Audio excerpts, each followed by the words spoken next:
assemelhar mais aos sentimentos que a gente percebe nas Escrituras do coração de Jesus, porque esta é a obra do Espírito Santo na nossa vida, nos tornar iguais a Jesus. Por isso Deus nos enche com o Espírito Santo. Quando nós falamos sobre salvação, e esse é o nosso tema de hoje, logo pensamos naquela experiência inicial de salvação que nós chamamos de novo nascimento. E o novo nascimento é algo que precisa ser bem compreendido. É cultura hoje no Brasil. Muitas pessoas creem não por convicção, não por estudo das Escrituras, mas apenas por uma tradição popular. Muita gente hoje no Brasil acredita na tal chamada reencarnação. E quando cita-se o novo nascimento, algumas pessoas confundem isso achando que a Bíblia está falando de uma reencarnação. Aliás, muitos anos atrás, uns 5 anos atrás talvez, eu me lembro que eu estava estudando, me preparando para um culto aqui aos domingos, quando havia um playground naquele tempo. Eu moro no primeiro andar de um prédio e havia um playground lá embaixo que não existe mais, e algumas crianças brincando e conversando, e estavam em altos papos teológicos. E uma virou para outra e perguntou o seguinte: você já sabe o que você foi na sua reencarnação? Normalmente as pessoas preferem pensar em acreditar em reencarnação, não por crença ou teologia, mas muitos como escape, transportando todas as suas frustrações para o túmulo, esperando um novo nascimento, entre aspas, uma nova chance de recomeçar a vida, achando que dessa próxima vez vai ser melhor. É bem assim, olha, já não dá mais tempo mesmo, fica para o próximo, né? É o time que está perdendo e fala, paciência, fica para o próximo campeonato, né? Aquela ideia de vai ter uma reedição. A maioria das pessoas que querem isso tem de fato um problema com a vida. Quase em sua totalidade, esses problemas, essas frustrações têm a ver com pessoas. São experiências ruins que eles tiveram na vida com pessoas. Pessoas que as marcaram, que as chatearam, que deixaram feridas, que as limitaram. Mulheres, por exemplo, que se sentiram usadas emocionalmente. Então, homens que se sentiram lesados por anos, por exemplo, pela sua empresa, e agora não conseguem se recolocar no trabalho, ficam esperando uma outra vida, um novo começo, um novo jeito. A Bíblia fala de um novo nascimento, não como uma experiência de você vir a se tornar uma outra pessoa, não é isso. Nascer de novo não significa nascer outra pessoa, com uma outra vida, num outro tempo, numa outra experiência. Nascer de novo é deixar nascer a pessoa que Deus criou para você ser nessa vida. Naquele diálogo de Jesus com Nicodemos entende isso, só acha impossível.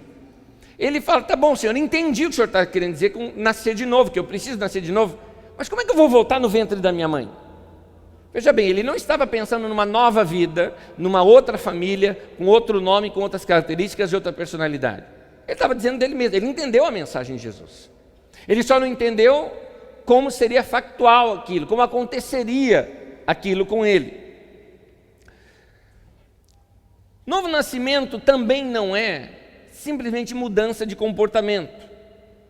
Muitas vezes nós entendemos novo nascimento como apenas uma mudança comportamental. Olha, agora eu não fumo mais, agora eu não bebo mais, então eu nasci de novo. Se você deixar de fumar, querido, é um favor que você faz para o seu corpo. Mas nascer de novo não é deixar de fumar.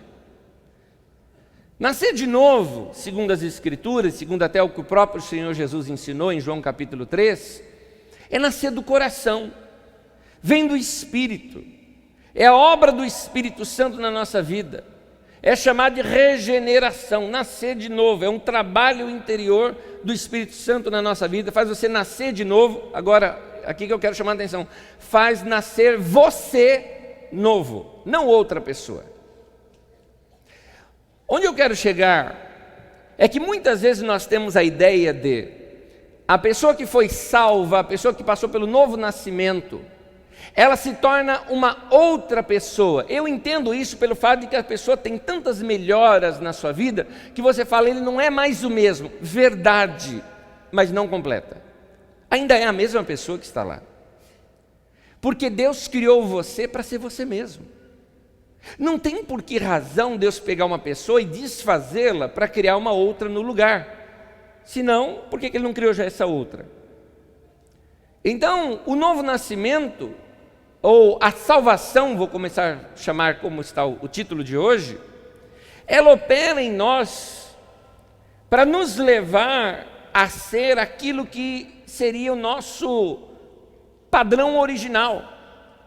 A ideia de Deus quando Ele nos criou para ser, é aquilo que a salvação vai operar na nossa vida.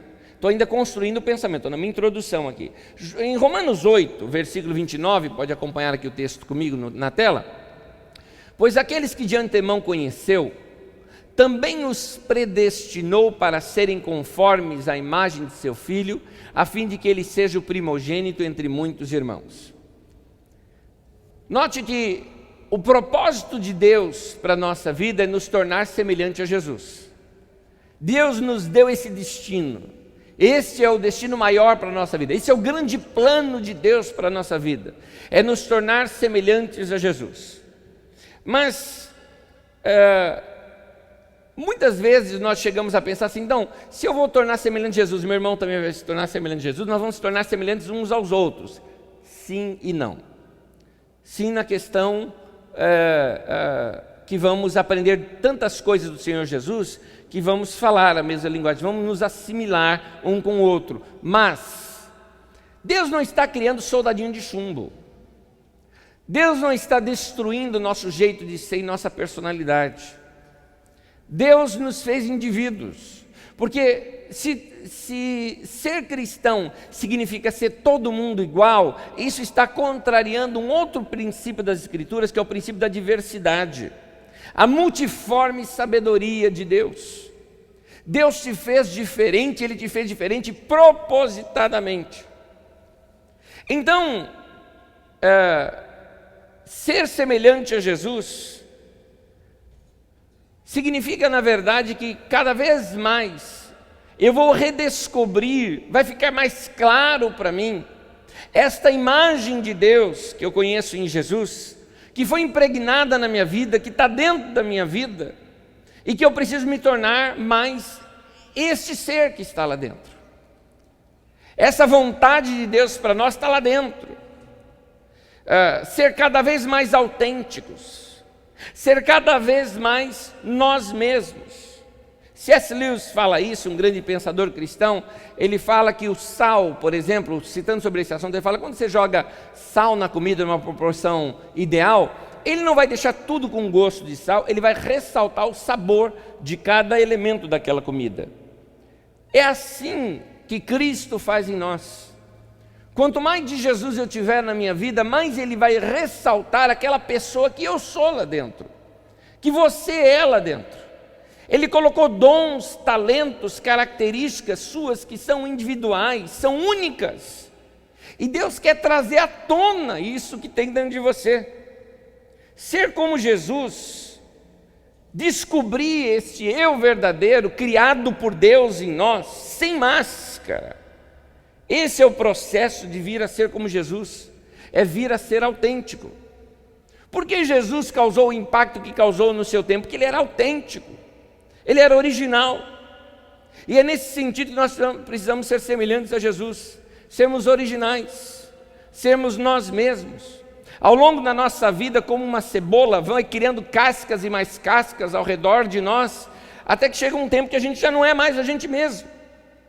Você é muitas outras coisas que não aquilo que foi originalmente criado. A Bíblia diz que tudo que Deus criou é bom, e Deus criou você, então Deus criou uma coisa boa. Essa coisa boa é que foi passando por invólucros, por embrulhos, que foi modificando-a. A salvação, então, é uma libertação de tudo isso. Até porque esse é o sentido da palavra salvação. A palavra salvação na língua grega é a palavra sozo. E a tradução dela seria libertação, ou às vezes cura. Então, a salvação de Deus tem a ver com esse processo